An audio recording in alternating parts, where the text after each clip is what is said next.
We are halfway through 2024, so it's time to rank the top 10 worst movies of this year so far.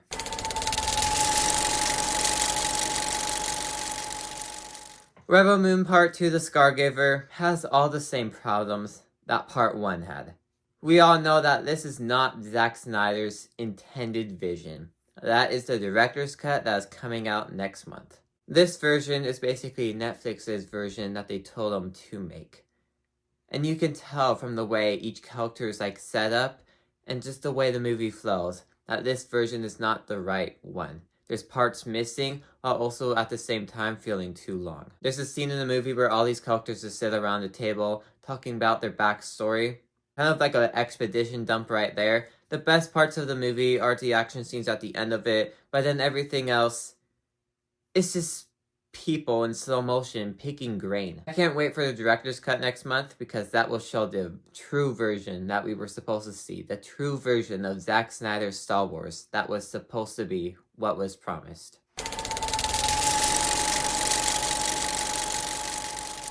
Now, In a Violent Nature is a much smaller movie. Not a lot of people watched it, and basically the main premise of the movie, it's basically a Friday the 13th movie, but in the killer's perspective. Now, sounds interesting, right? Well, because of that, the movie's not a horror movie because you're watching the killer. Now, there is one kill in here that is interesting. It's like the yoga kill in here. That one's the best kill in the movie. But everything else in the movie is just like the killer walking in the woods. For 45 minutes, the killer's just walking, going thump, thump, thump through the woods. And then when it does cut to the people, especially the last 15 minutes of the movie, was completely pointless because it led to nothing. That's also the only time you were actually scared in the movie because you weren't following the killer. This movie had potential, but didn't deliver on it.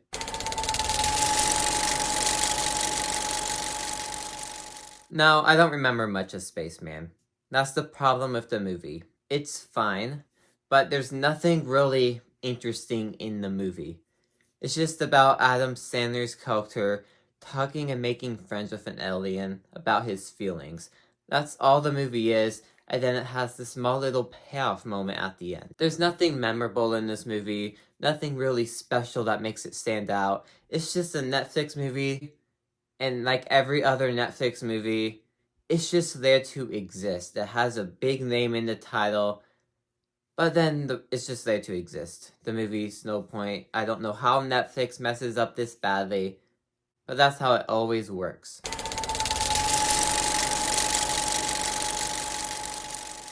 Now, I was hearing all these amazing things about The Beekeeper, so I was excited to check this movie out and thought I was going to have a lot of fun with it. But I was extremely disappointed by it, and throughout the entire movie, I was extremely bored. Nothing that was happening on screen was interesting me. Now, the first 20 minutes of the movie is the only enjoyable part. Some action scenes are cool, but the entire movie is just boring and has no meaning to it. I tried to have fun with it, but I wasn't really a fan of The Beekeeper. I couldn't really connect with it to have fun with it. I just found the movie to be extremely boring.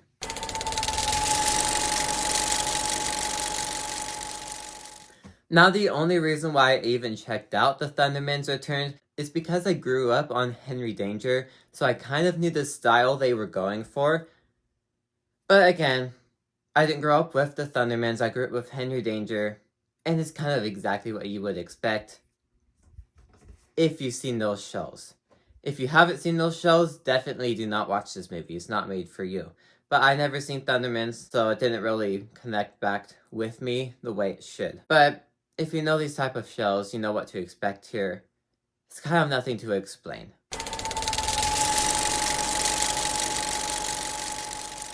Madam Web, the movie that brought this famous quote that wasn't even in the movie. He was in the Amazon with my mom when she was researching spiders right before she died. Yeah, but do I even need to explain why this movie's on this list? It's an SSU movie.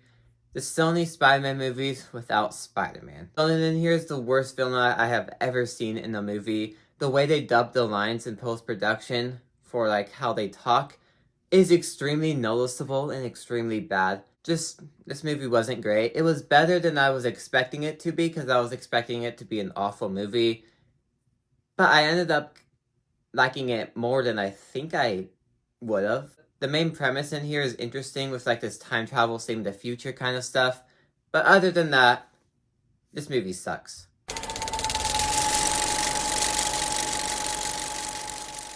Lift is another one of those Netflix movies where they have a big name in the title, but then it's just a bad movie. I don't know why at the beginning of the year I watched all these Netflix movies, but I did. So there's just a bunch of them on here, and they're not good. Like this one. It runs into the same problem every other Netflix movie has, and I have no more interest. This is why I don't really watch Netflix movies, is because you bring out movies like this. But then you also have other amazing stuff Netflix brings out, but then their movies with big names aren't so good.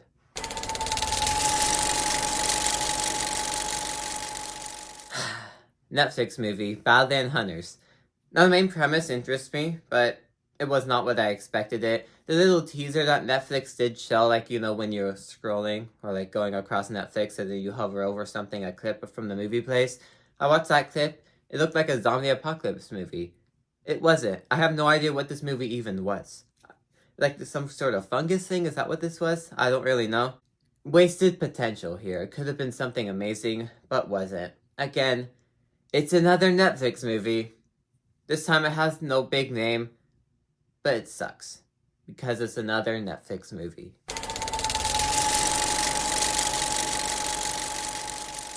Now, the Casa Grandes movie, you might be wondering, what in the world is this? I grew up on the Loud House show, and this is a spin-off to that show, so there's a show spinning off to that, and this is a movie of that show. It was another awful movie. It's Netflix, again. Now, the Loud House movie did release on Netflix too. They're both as bad. I have no idea what goes on in the writing room when writing these movies, but they choose the most random plot they could possibly think of that doesn't even match a single thing that the show is, and decide to write a movie on it. The only reason why I watched this is because I needed some time to waste, and it was nice and short, so I put it on. No, it's even worse than everything I mentioned already.